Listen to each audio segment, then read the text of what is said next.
Meus amados irmãos, a paz do Senhor, você, professor da Escola Bíblica Dominical, você, jovem, você, amante da EBD, é uma alegria poder contar com a sua presença em mais um podcast EBD em síntese. Eu sou o irmão Anderson Leão e não estou sozinho mais uma vez com esta equipe abençoada, Diácono Anderson Tales e o pastor Eliabe César, a quem os cumprimento com a paz do Senhor, que alegria, que honra e estarmos aqui em mais uma lição trazendo subsídios para você que vai ministrar a próxima lição da EBD. A paz do Senhor Anderson, a paz do Senhor Pastor Eliabe. Paz do Senhor, pastor Anderson, pastor Liabe, mais um prazer estar com os senhores aqui, contribuindo com a Escola Bíblica Dominical para você, professor jovem. Vai ser também uma lição abençoada para a sua turma. Glória a Deus. Amém. Meus irmãos, a paz do Senhor, uma alegria poder estar mais uma vez servindo ao Senhor, servindo aos professores da Escola Bíblica Dominical. Estaremos aqui prontos para contribuir com a expansão do Reino de Deus. Amém. Maravilha. Meus amados irmãos, você, professor na Escola Bíblica Dominical, nesse domingo próximo que você vai estar ministrando é o Dia do Pastor, né? A lição de 9 de junho de 2024, e estaremos aqui trazendo subsídios importantes para a sua lição deste trimestre tão especial. Você tem percebido que o jovem está crescendo, entendendo este padrão bíblico, o direcionamento de Deus para uma vida prática nesta caminhada. E aí nós vamos estudar um pouco sobre a realidade bíblica do Senhor Jesus Cristo. É sobre Jesus.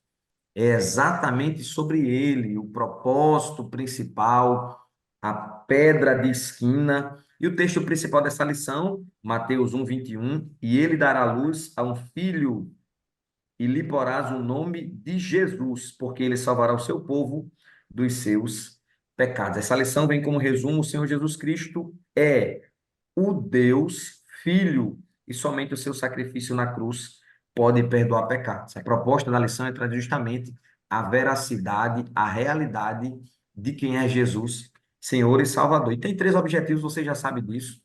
É importante que você deixe claro para a sua classe, venha elucidar o entendimento que o objetivo da lição é mostrar quem foi Jesus Cristo, não somente como um homem importante ou como alguém que impactou a sua geração, mas como Deus, o Deus divino que estava desde a criação.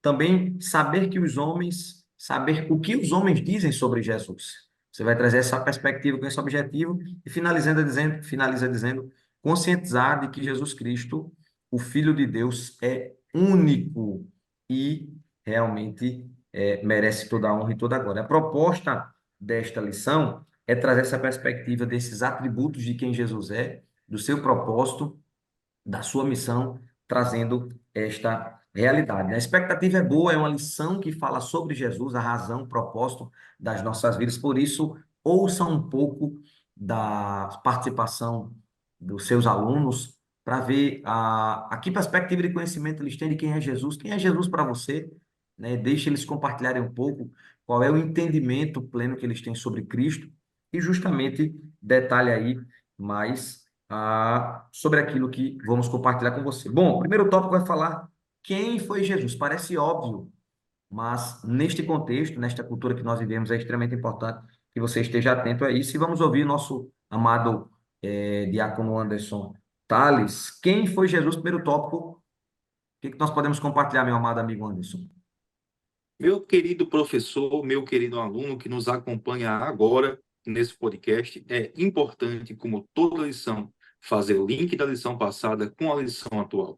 Na lição passada, estudamos um pouco sobre as finanças na Bíblia, e aqui nós podemos começar fazendo um paralelo sobre a percepção de Jesus quanto às finanças. Então, Jesus, ele se preocupa com as finanças quando pergunta os dinheiros que haviam para comprar os pães e os peixes. Há uma percepção dele quanto aos tributos, dando a César o que é de César e a Deus o que é de Deus. Há uma visão de Jesus quanto à oferta daquela viúva, que era uma oferta pequena, mas foi grande para Deus. Então, fazer o paralelo é sempre importante. Nós comentamos em cada podcast. Eu trago a lição passada para a lição atual. E aqui nós temos uma ruptura interessante do cronograma da Escola Bíblica Dominical, porque eu venho com um tema de finanças e depois eu venho um tema tão fundamental e tão importante quanto Jesus. E aqui nós temos alguns dilemas, algumas pegadinhas que podem surgir dos alunos, algumas perguntas que podem ser feitas em relação à figura de Jesus. O primeiro tópico da lição, então, vai falar quem é Jesus. Ele vai abordar, claro, a primeira resposta que qualquer aluno vai dar, e aí você pode perguntar quem é Jesus para você, e você vai ver que a principal das perguntas que os alunos vão abordar é falar que Jesus é o Filho de Deus. Jesus é o Filho de Deus. E aqui há um grande dilema teológico e uma grande celeuma que pode se levantar em sala de aula sobre a questão de hierarquia na posição da Trindade. Porque nós temos a percepção humana que o pai vem primeiro que o filho. Nós temos a percepção humana que o pai manda e o filho obedece. Nós temos uma percepção humana que o pai é quem determina o caminho do filho. E aqui nós temos que ter muito cuidado se é que é possível se desassociar dos fatores culturais e sociais dessa visão paternalista, porque nós não temos essa mesma posição que vemos na sociedade de pai e filho em aspecto da Trindade. Então, quando a gente vai perguntar ao aluno quem é Jesus, e ele vai responder, é o Filho de Deus, já pegamos esse link para associar ao que a lição vai abordar da posição de filho. A pergunta que nós podemos fazer para o professor e para também o aluno é: se ele é filho, quem veio primeiro? Jesus ou Deus? E aqui eu vou para o embate sociológico e para o embate social.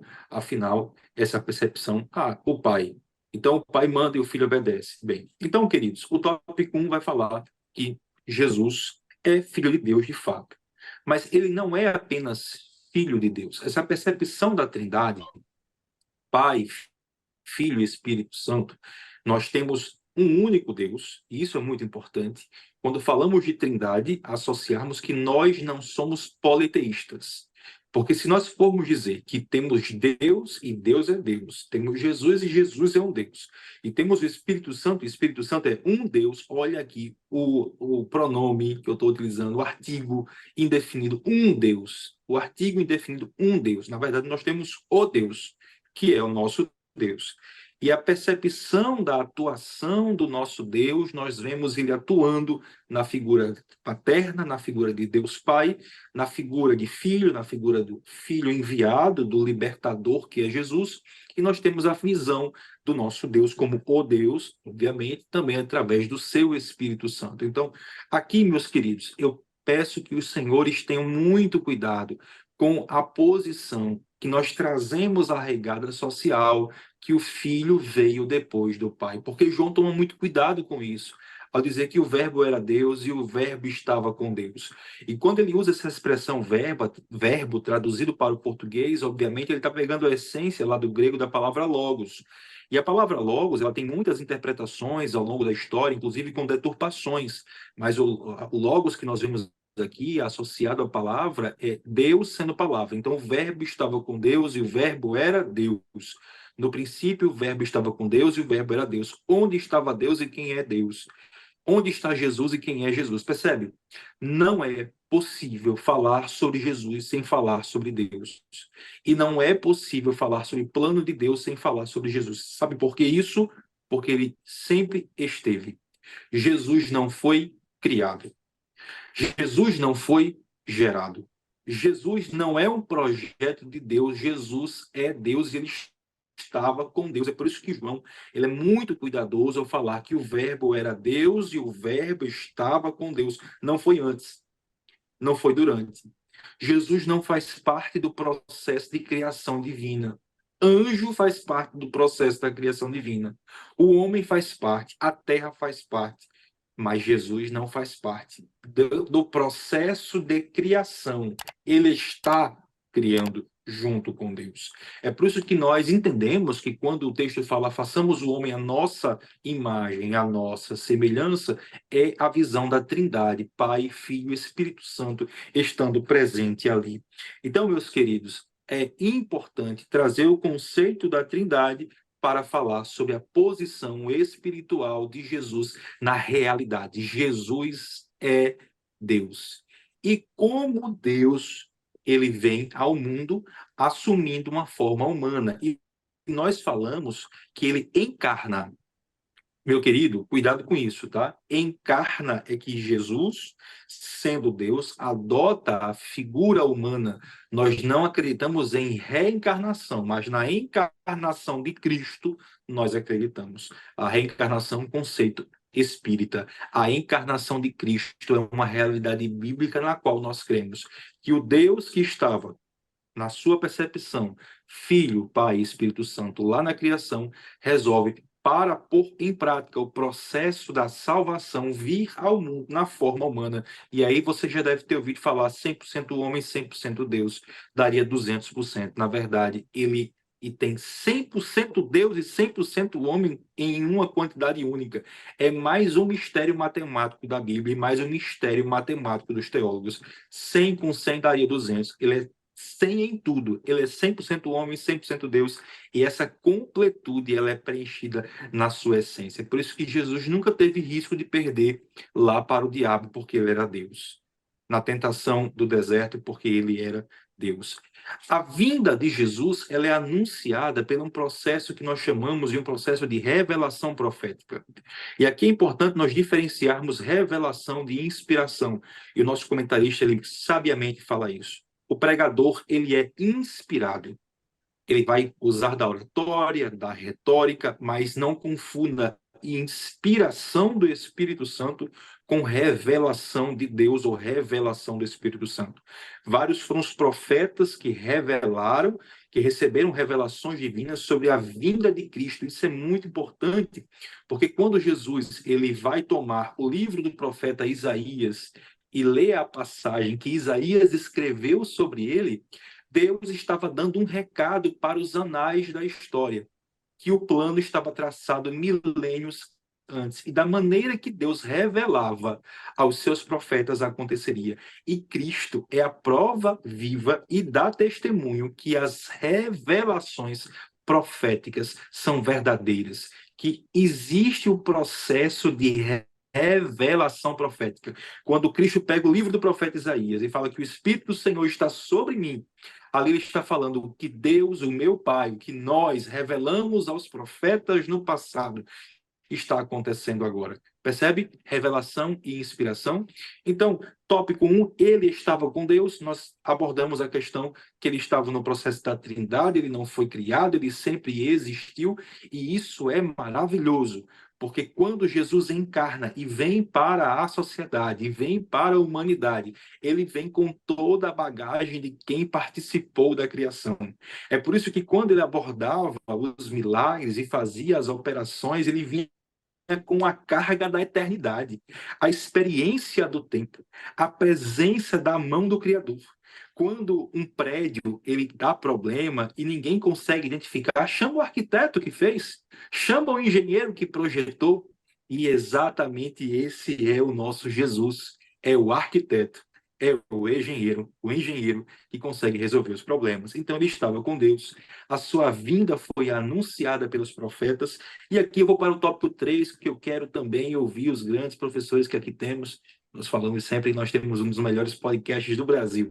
Meus queridos, tópico 3, nascido de mulher. Óbvio, Jesus nasceu de uma mulher.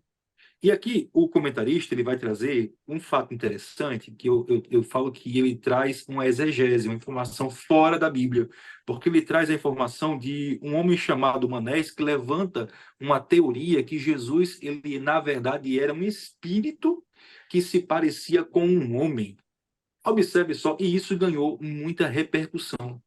Na verdade, não se admire, socialmente, cientificamente, sempre tentaram deturpar a posição de Cristo. Deturpando Maria, ou seja, seria impossível uma mulher gerar uma criança sem ter relação sexual, e isso afrontaria tanto os preceitos católicos quanto os preceitos evangélicos. Porque para o catolicismo romano e para nós que somos evangélicos, a concepção de Cristo foi imaculada, foi o Espírito Santo que verteu e fertilizou. Se para uma fertilização humana atual precisa de um homem e uma mulher, para uma fertilização espiritual eu só preciso de uma palavra. Deus dizendo que ela seria bem-aventurada, porque ali estava sendo gerado Jesus. Jesus é gerado pela vontade de Deus. Jesus é gerado pela palavra de Deus. O verbo, a palavra, a ação. Quando o anjo aparece para Maria e diz: eis que és bem-aventurada, ali pela palavra foi feita a fecundação, e a fecundação celestial. Cristo é fecundado, a fecundação da criança Jesus é pela palavra de Deus. Se Deus cria o homem, se Deus cria o sistema reprodutor, se Deus conhece como é que funciona, Deus é capaz de unir as moléculas de DNA, unir as células, unir as cargas genéticas e trazer o DNA humano de Maria com o DNA celestial do Criador, que é Deus. Não há na concepção violação dos preceitos ou das características sexuais. Cristo, ele é naturalmente posto ali pelas mãos de Deus, no projeto de Deus. E Maria gera Jesus num processo natural, os 9 meses, contrações, movimentações, e ele vem. E como é que ele nasce? Claro, meus queridos, não haveria cesárea ainda naquele tempo. O nascimento de Cristo é virginal. Jesus, ele nasce naturalmente como homem, e aí ele vai desenvolver o seu ministério. Então, ele é nascido de uma mulher. E isso é posto na lição para que a gente entenda que ele é humano. Quando ele aparece ressurreto aos discípulos e mostra as mãos, ele toca aqui nas minhas mãos, vejam, eu não sou espírito apenas, eu sou carne.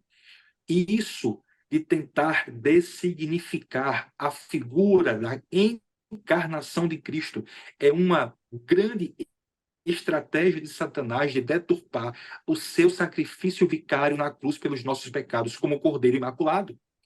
Tentar dizer que Jesus não nasceu de uma mulher, ou que ele não é humano, na verdade é um ataque à fé cristã à cruz.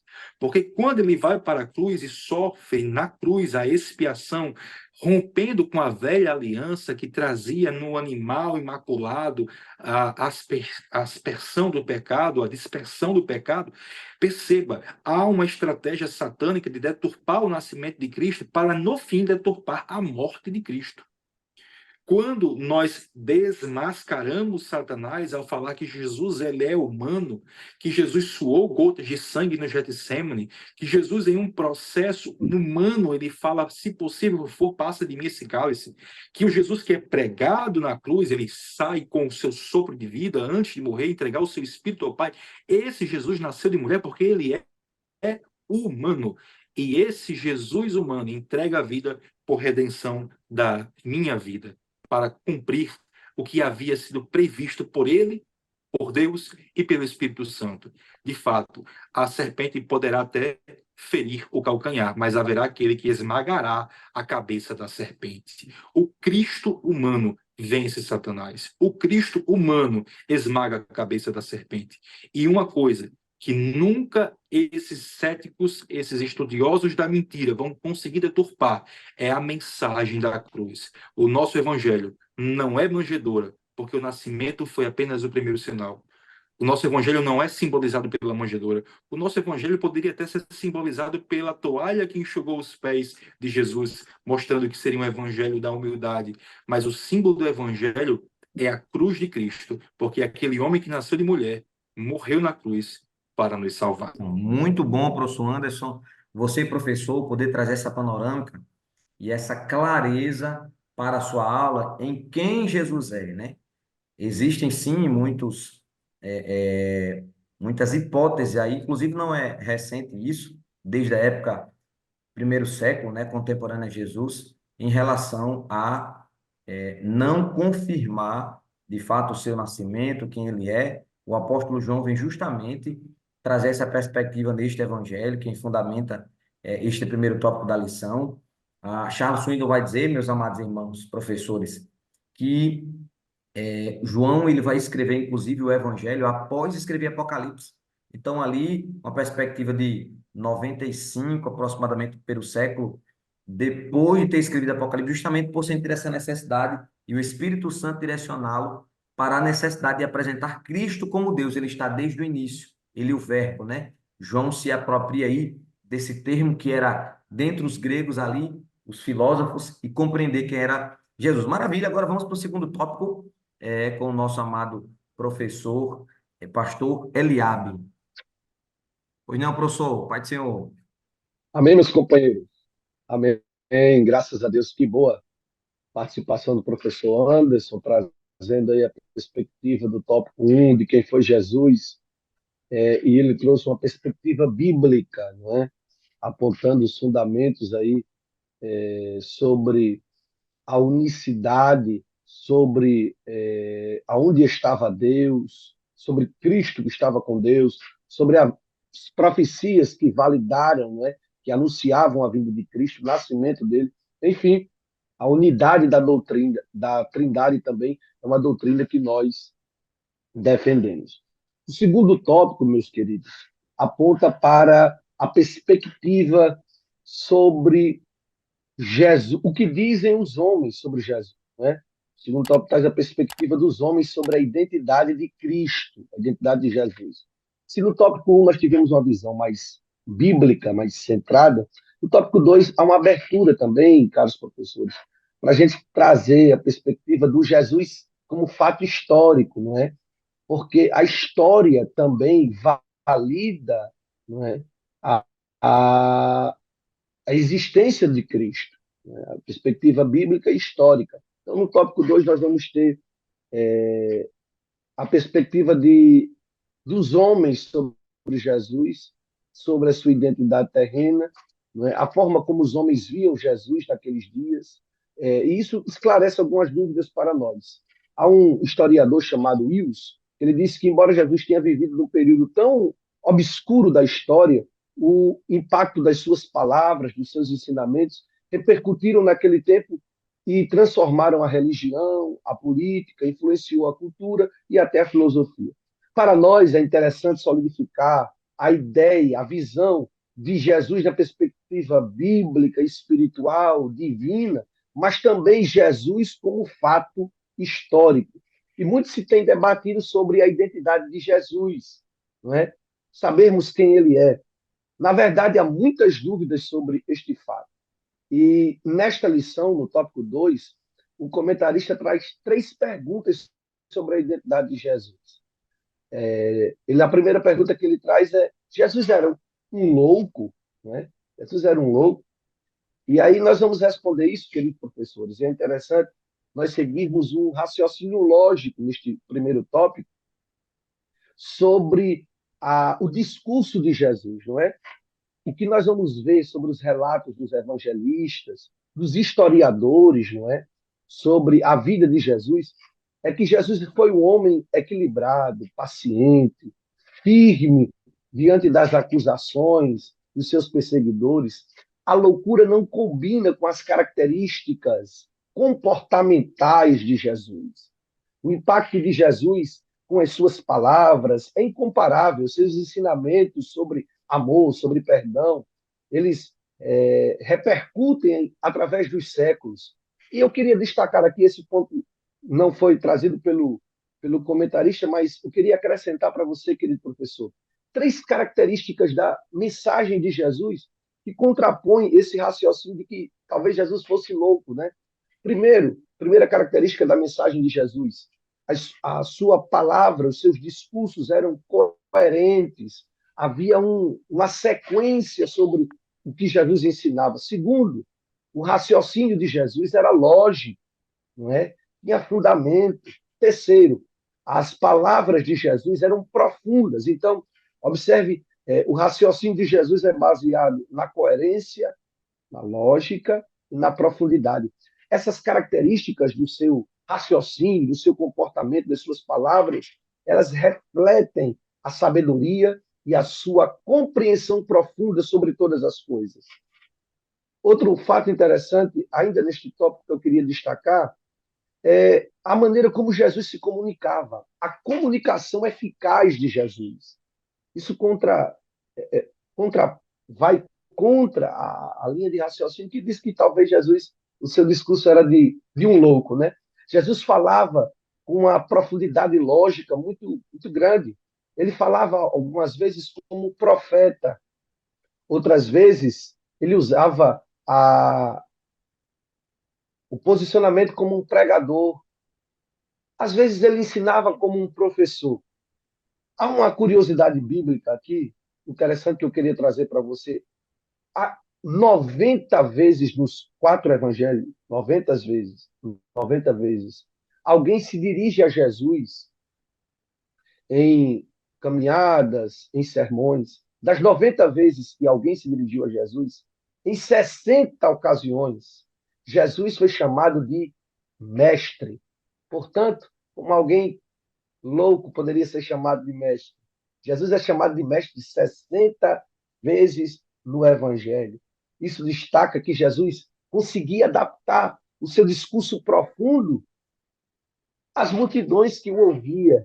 Ele falava para os príncipes, para os religiosos, para os teóricos, para os estudiosos, mas também conseguia se comunicar com as pessoas indoutas, não é? Com aqueles que não tinham muito conhecimento. O discurso de Jesus era compatível às pessoas que tivessem ouvindo. Por isso que Jesus é chamado de mestre. Há um outro ponto interessante aqui sobre o discurso lógico, sobre a comunicação eficaz de Jesus, sobre o seu raciocínio profundo, coerente, que Jesus, meus queridos irmãos, ele não se vangloriava ou não exagerava no seu discurso. Jesus tinha um discurso equilibrado, moderado. Por isso que algumas vezes ele utilizava do método da parábola. Por quê? Porque na parábola Jesus trazia uma narrativa alegórica, constituída de personagens que muitas vezes eram fictícios, né? Coisas assim, incidentes e atitudes que faziam com que, através destas comparações, o discurso de Jesus fosse facilitado para a compreensão daqueles que o ouviam. Portanto, Jesus não era um louco, porque o seu discurso era coerente, lógico e profundo. Jesus se comunicava através da dicção profética, porque ele era um profeta. Jesus usava as parábolas como um bom pregador e algumas vezes Jesus ensinava como um bom professor. E eu sei que aqui eu estou acompanhado de dois grandes professores, o professor Anderson Tales, né? O professor Anderson Leão, e aí há dois caminhos no ensino. A minha primeira formação também é na área de ensino, que é a pedagogia, o ensino para as crianças, né? E a andragogia, que é o ensino para os adultos. E Jesus muitas vezes se comunicou com as crianças, mas na maioria das vezes Jesus se comunicou com os adultos e fez isso, por isso que foi chamado de mestre. Portanto, Jesus não é um louco porque é mestre. A Eliabe, segunda pergunta que o comentarista faz. Pois não, professor Anderson? só fazer um adendo aqui, eu achei fantástica a sua percepção, né, dos argumentos pelo qual ele não é louco e as sequências de entendimento que você abordou. E o que eu acho fantástico é que quando ele é interrogado para ser crucificado ou não, tanto por Herodes quanto por Pôncio Pilatos, nenhum dos dois encontra nele crime, nem também aponta para a loucura. Então, as pessoas mais sábias, postas pelo Império Romano, naquela posição de representar o César, homens doutrinados, homens estudiosos, não apontam ele como uma pessoa de desviada percepção ideológica, mas apenas como, talvez, um profeta para aqueles que defendiam, mas a posição de Jesus, quando ele é inquirido por as autoridades romanas, é uma posição de estadista, é uma posição de um homem de defesa, é uma posição de um homem esclarecido. Então, eu queria só associar, que eu achei fantástica a sua percepção, e trazer essa colaboração, dizer que quando ele é inquirido para ser crucificado, ele não desvaneia assim, dos seus pensamentos, ele está sabendo o que vai acontecer, ele sabe qual é a consequência, ele sabe que vai para a cruz, e ele assume essa responsabilidade sem desvirtuar o seu comportamento, mantendo idoneidade e seriedade. Eu vou cumprir o plano do meu pai. Então, isso é postura de um mestre e de um homem centrado, com certeza. Muito bem. Por isso que Jesus, 60 vezes nos evangelhos, foi chamado de mestre, não é? Ele sabia, mesmo nas horas que ele era confrontado. Muito bem. A segunda hipótese apresentada pelo comentarista é que Jesus talvez fosse um mentiroso, não é? E aí nós vamos responder essa questão aqui, lembrando de que o discurso de Jesus combinava com as suas palavras, com a sua vida, com o seu testemunho. As suas palavras combinavam com o seu testemunho. Portanto, meus queridos professores, vocês que nos escutam, nos assistem com tanto zelo, não é? Porque o discurso de Jesus não era o discurso de um mentiroso. O comentarista traz no livro de apoio uma citação de Abraham Lincoln. Ele diz: você pode enganar uma pessoa por muito tempo, algumas por algum tempo, mas não pode enganar a todos por todo o tempo. Se Jesus fosse um mentiroso, ele seria facilmente desmascarado. 3 anos e meio de ministério de Jesus aqui na Terra repercutiu de uma maneira tão grande. Jesus começou com 12 apóstolos, não é? No ato da crucificação, teve um que traiu, ficaram 11. Um período pós-ressurreição, o apóstolo São Paulo disse que Jesus apareceu a mais de 400 homens. O seu discurso trazia a verdade e as palavras de Jesus combinava com a sua obra, com o seu testemunho. Portanto, não eram apenas as palavras, era o seu testemunho, eram as suas obras que combinavam com aquilo que ele falava. No ponto de vista histórico, Jesus é uma figura singular, porque a sua mensagem foi verdadeira e foi comprovada. Ele foi profetizado no Antigo Testamento e a sua palavra no Novo foi provada por sinais, por milagres. Jesus foi, sem dúvida alguma, um expoente da verdade. Foi ele mesmo que declarou em João 8:32: e conhecereis a verdade, e a verdade vos libertará. Portanto, a segunda hipótese aqui é que Jesus fosse um enganador, que o seu discurso fosse de engano. E nós conseguimos chegar à conclusão de que a verdade não apenas nas suas palavras, mas também no seu testemunho.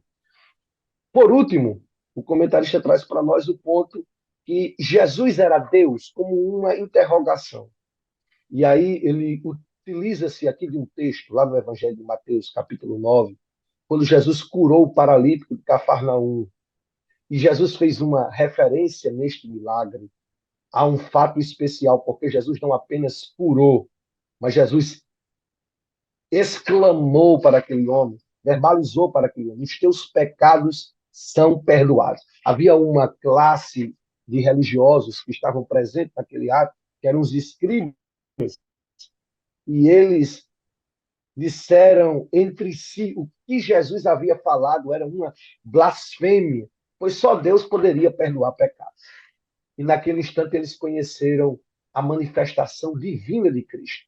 E aí, querido professor, eu queria terminar este tópico e a minha participação aqui, trazendo para os senhores que talvez seja essa uma dúvida de muitos alunos. Afinal de contas, Jesus é Deus. O que é que nós podemos utilizar à luz da Bíblia, dos fatos históricos, que comprovem a divindade de Cristo? Não é? Eu colocaria aqui 4 aspectos para comprovar a divindade de Cristo e encerrar a minha participação aqui. Primeiro, os seus títulos e afirmações comprovam que Jesus é Deus. Ele é chamado ao longo de toda a Bíblia de Filho de Deus. Em várias passagens dos evangelhos, eles indicam a relação entre o Deus Pai, o Deus Filho, formando a Trindade com o Espírito e evidenciando a divindade de Cristo. O próprio Jesus usa o título Eu sou, João 8:58, conectando-se diretamente à sua divindade, não é? Em Mateus 16:16, Pedro, agora não é mais Jesus, é o próprio Pedro, que faz a declaração tão singular. O próprio Jesus disse que esta revelação foi dada a Pedro nem pela carne, nem pelo sangue, mas pelo Pai que está no céu. Tu és o Cristo, o Filho do Deus vivo. Portanto, os títulos e as afirmações de Jesus, primeiro, comprovam a sua divindade. Segundo, os atributos divinos de Jesus. Jesus exibe os seus atributos como onisciência, onipotência. Jesus mostra o seu domínio sobre a natureza e a capacidade de perdoar pecados. Então, nós temos em João capítulo 1, versículo 44, a onisciência de Jesus quando se refere a Natanael. Nós temos a onipotência de Jesus, o governo de Jesus sobre os demônios, sobre a natureza, sobre as enfermidades. Nós vemos o governo de Jesus sobre os pecados, porque somente ele pode perdoar pecados. Jesus também é presciente. Ele sabe de todas as coisas, mas Jesus também é eterno, porque ele mesmo declarou: antes que Abraão existisse, eu sou. Portanto, nós podemos comprovar a divindade de Jesus pelos seus títulos e as suas afirmações. Segundo, pelos seus atributos divinos. Terceiro, pelas suas ações e pelos seus milagres. Jesus operou muitos milagres que evidenciavam a sua autoridade divina sobre todas as coisas. Em quarto lugar, para nós concluirmos, como nós podemos comprovar a divindade de Cristo à luz da Bíblia? À luz da Bíblia, o testemunho dos discípulos e apóstolos. Observe, os discípulos testemunharam a divindade de Jesus, ensinaram sobre a ressurreição, proclamaram a natureza divina e a sua ascensão. Paulo, nas suas epístolas, reconhece e descreve Jesus como o Filho de Deus. E em Colossenses 1:15, Paulo disse: Cristo é a imagem do Deus invisível, reforçando a divindade de Cristo. Observe esta afirmação. Paulo disse: Cristo é a imagem do Deus invisível. Jesus é Deus. Portanto, nós respondemos as três perguntas que o comentarista nos propõe a falar no tópico 2. Primeiro, ele não era um louco, porque o seu discurso era coerente, lógico e profundo. Às vezes falava como profeta, às vezes falava como um pregador e às vezes falava como um professor, porque em 60 ocasiões ele foi chamado de mestre. Segundo lugar, ele não era um mentiroso, porque o seu discurso combinava com as suas palavras, o seu discurso combinava com o seu testemunho, as suas palavras combinavam com as suas obras. Em terceiro, ele era Deus, primeiro, pelos seus títulos e as suas afirmações, segundo, pelos seus atributos, terceiro, pelas suas ações e milagres, em quarto lugar, pelo testemunho dos discípulos e apóstolos, quando, principalmente, o apóstolo Paulo disse: ele é a imagem do Deus invisível. Que Deus lhe ajude e você possa passar este conteúdo, talvez até mais aprofundado, né, para os seus alunos, e eles possam sair com a consciência: Jesus é Deus. Deus te abençoe em nome de Jesus. Maravilha, glória a Deus. Uma bênção, pastor Eliabe.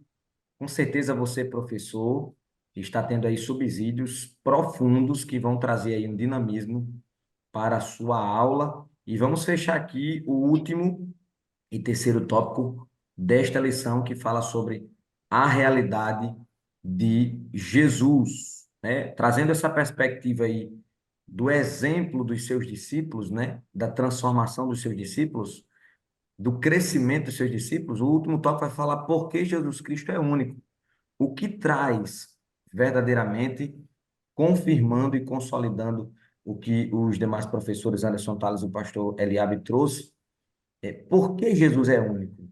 E aí o comentarista, nosso amado pastor Alexandre Coelho, vai nos trazer que por que ele é único? Porque só ele pode salvar, só ele pode verdadeiramente salvar alguém. E aí temos o exemplo, assim como o pastor Eliab nos compartilhou, de o apóstolo Pedro, cheio do Espírito Santo, livro de Atos, capítulo 3 e capítulo 4, após Deus, através do seu Espírito, usá-lo poderosamente, ele é interrogado pelo Sinédrio, e o Sinédrio vai questionar ele: com que poder, ou em nome de quem, fizestes isso? E aí, justamente, o apóstolo Pedro vai trazer essa perspectiva de, cheio de Deus, falar sobre em nome de quem, e ele está falando, e ele aconselha, vale a pena você poder ler estes versículos do capítulo 4 de Atos, a partir do versículo 8. O apóstolo Pedro vai dizer, vai declarar, né, olha, então Pedro, cheio do Espírito Santo, lhe disse aos principais do povo, ali os sinédrios, os anciãos de Israel: visto que hoje somos interrogados acerca do benefício feito a um homem enfermo, de modo como foi curado, seja conhecido de vós todos e de todo o povo de Israel, que em nome de Jesus Cristo, e ele traz justamente a partir do exemplo da sua vida, um exemplo de transformação, ele vai declarar acerca de Cristo. Ele vai dizer: Jesus Cristo Nazareno, aquele a quem vós crucificastes e a quem Deus ressuscitou dos mortos, em nome desse é que está, em nome desse é que este está são diante de vós. E ele vai começar a declarar quem é Jesus.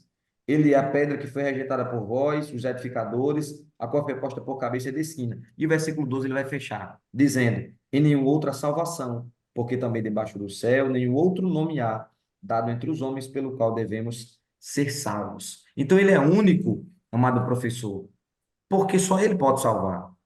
Ele verdadeiramente é o mediador. E a Bíblia nos confirma isso. A perspectiva, Eliabe trazendo aí as críticas em relação a ele não ter sanidade, a ser um mentiroso. Existem outras críticas falando até de perspectivas psicológicas, né, sobre Cristo. E Cristo, né, a historiografia, os registros confirmam tudo isso. Então, somente Ele pode mediar salvação. Ele é o mediador entre Deus e os homens, e Ele é Deus. E aí, esse tópico, porque Jesus é único, vai falar que só Ele pode nos trazer salvação e só Ele pode nos transformar.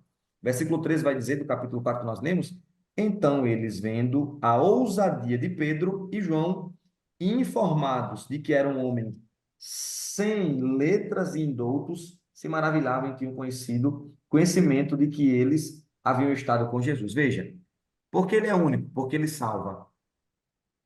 Porque ele é único, porque ele transforma.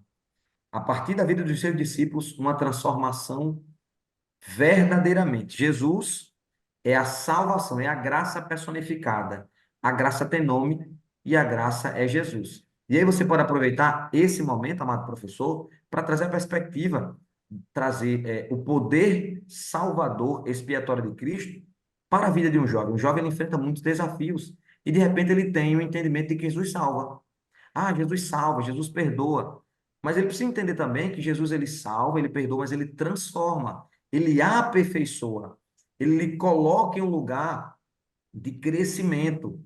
Dê um exemplo prático, irmão Anderson. Quantos de nós entendemos que se pecarmos, podemos ser perdoados se procurarmos a Deus? Mas quantos jovens não entendem que a salvação também é um poder que capacita para não pecar? Deus pode perdoar pecado depois de pecar, sim, mas o Espírito Santo também capacita para não pecar. Então, ele é único porque salva, ele é único porque transforma. E Paulo aqui é um exemplo de transformação, tanto é que a percepção do Sinário foi essa. Olha, ele fala em nome de Jesus, andava com Jesus, e Paulo e João é o texto que vai dizer, pessoas indoutas, mas foram transformadas e cheias do Espírito. Quem era Paulo? Paulo também, um perseguidor, foi transformado pelo poder da salvação, pelo poder de Jesus. E aí, falando em salvação, em transformação, o subtópico 2 vai nos trazer que ele nos salva, ele nos transforma, amados professores, e nos concede o seu Santo Espírito. Foi ele quem disse: eu vou, mas deixarei outro consolador. Então, este tópico, amados professores, você pode trazer uma perspectiva mais prática, uma aplicação mais real na vida do jovem. Ah, Anderson, mas ele até entende que Deus salva, que Deus transforma em Cristo como Deus, mas traga essa perspectiva mais prática. Mostre para ele que o Espírito Santo está à disposição para encher. Bom, e aí o texto vai nos trazer uma série de versículos, mas eu quero destacar aqui o capítulo número 16 do Evangelho de João, versículo 26. O evangelista vai dizer, através do Espírito Santo: naquele dia pedireis em meu nome, e não vos digo que eu rogarei por vós ao Pai, pois o mesmo Pai vos ama, visto como vós me amaste e crestes que saí de Deus.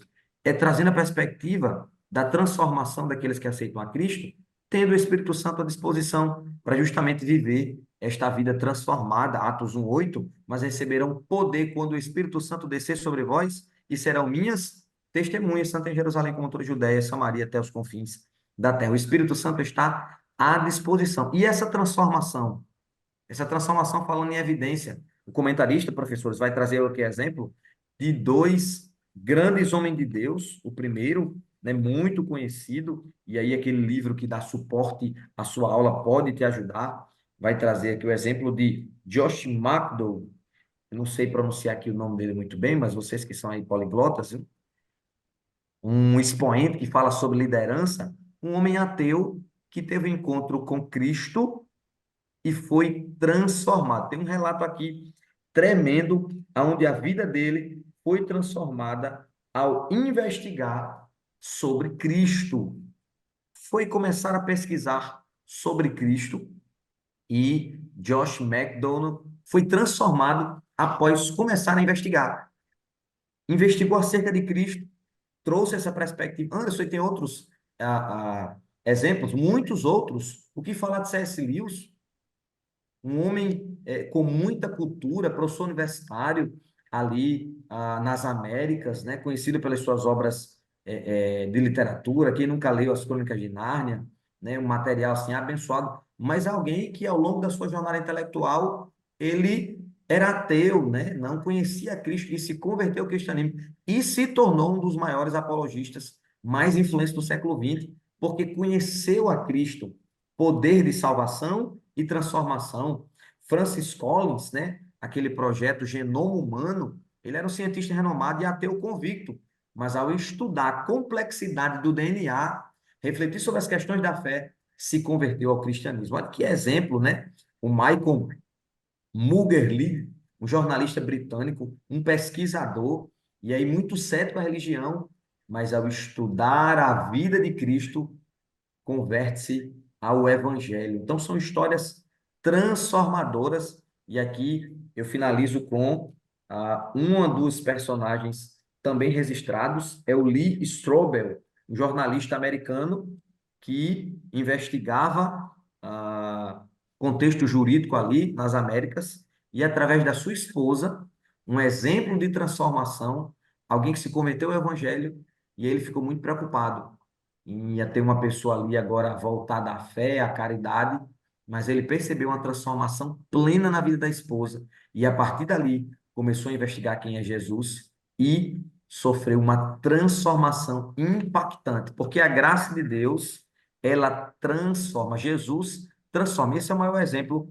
para a vida e a aplicação dos jovens dessa lição tão abençoada. O comentarista ele vai finalizar a lição dizendo: somente Jesus Cristo pode salvar o homem dos seus pecados. Todos nós devemos responder ao Evangelho, como fizeram os tessalônicos, por exemplo, né? Convertendo-se a Deus, eles passaram a servir e esperar ansiosamente a sua volta. Não se pode pensar no cristianismo, amado professor, sem que ele seja mencionado com a sua origem. A origem do cristianismo é em Cristo.